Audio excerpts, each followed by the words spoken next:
فرماتے ہیں شہتوت کا درخت دیکھا ہے؟ شہتوت کا درخت آپ نے دیکھا ہے؟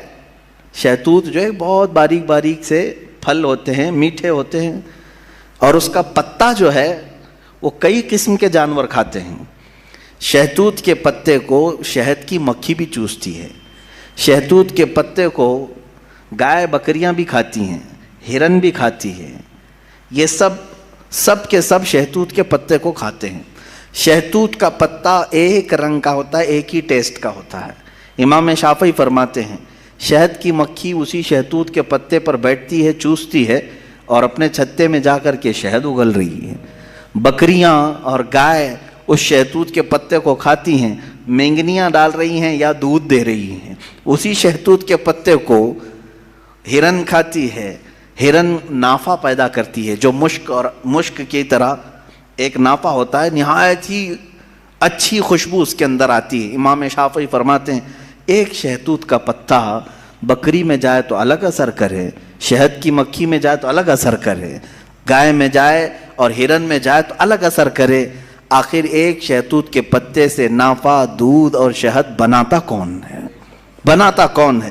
اسی میں امام شافعی فرماتے ہیں ہم روٹی کا ایک ٹکڑا کھاتے ہیں، روٹی کا ایک ٹکڑا کھاتے ہیں، اندر جسم میں یہ روٹی جانے کے بعد آپ سب کو معلوم ہے اس میں سے کچھ حصہ گوشت بنتا ہے، کچھ حصہ خون بنتا ہے، کچھ حصہ پیپ بنتا ہے، کچھ حصہ منی بنتا ہے، باقی کا بچا ہوا فضلہ پخانہ بن کر نکل جاتا ہے۔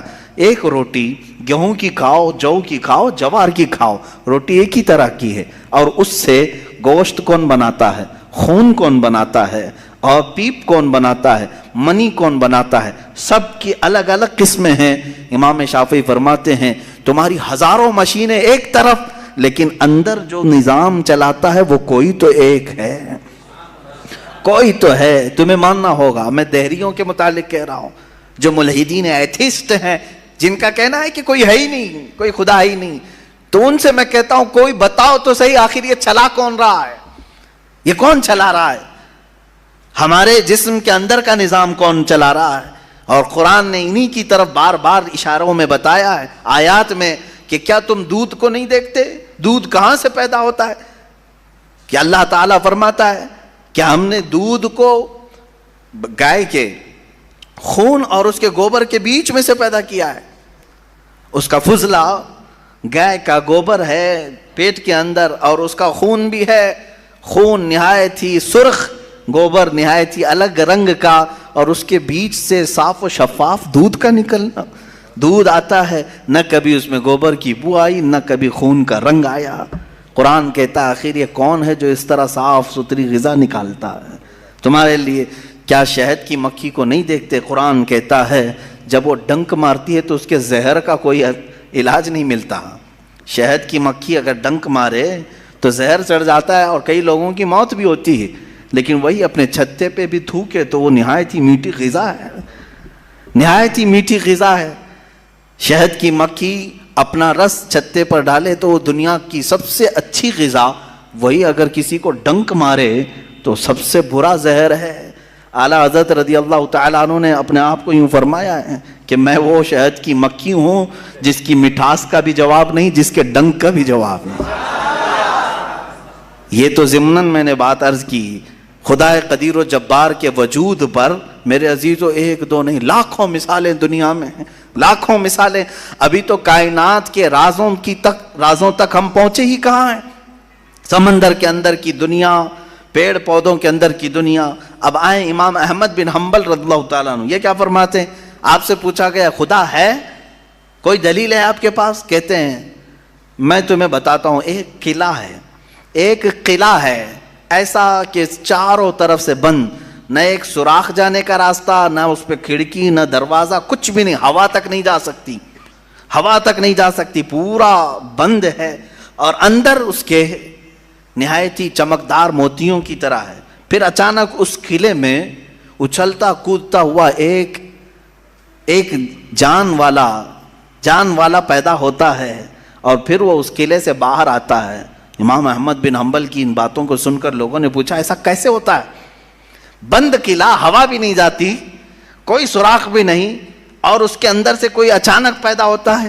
امام احمد بن حنبل فرماتے ہیں یہ تو روز ہوتا ہے، مرغی کے انڈے میں نہیں دیکھتے۔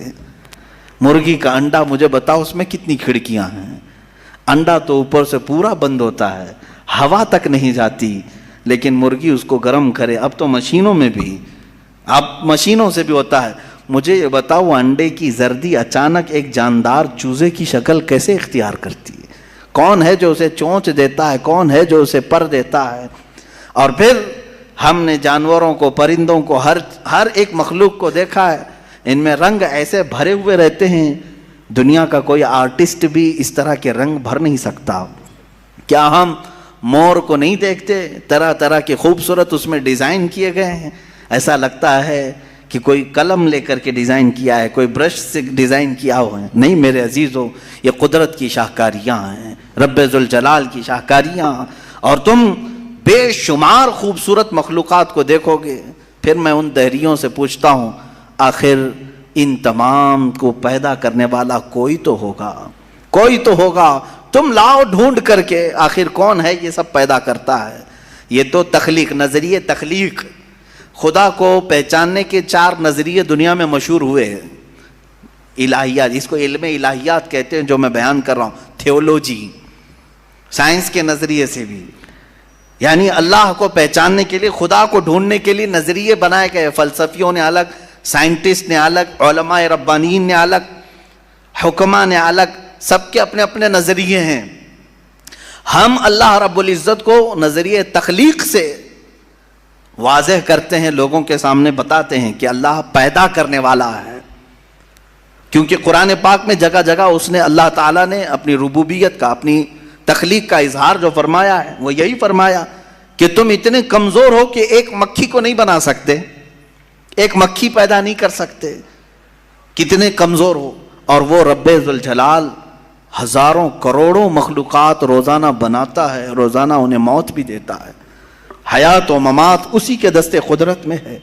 عزیزان گرامی وقار، اللہ تعالیٰ کی بے شمار صفات میں سے مجھے کئی صفات پر عرض کرنا تھا، میں سب سے پہلے اس کے وجود پر آپ کے سامنے یہ دلائل رکھا۔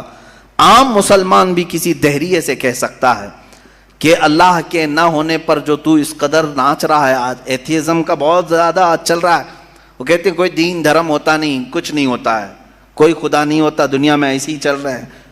مذاق کر رہے ہو، مذاق کر رہے ہو میاں، ابھی تک تو وہ آٹومیٹک گاڑی بھی نہیں آئی بغیر ڈرائیور والے، ابھی تم بول رہے ہو، ابھی تم بول رہے ہو۔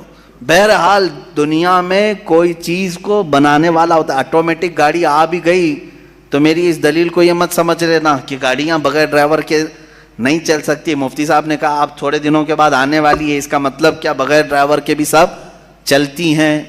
میری یہ دلیل اس لیے نہیں ہے، بغیر ڈرائیور والی گاڑی اگر چل بھی گئی تب بھی میں سوال کروں گا کہ اس کو آخر گاڑی کو بنایا کون ہے؟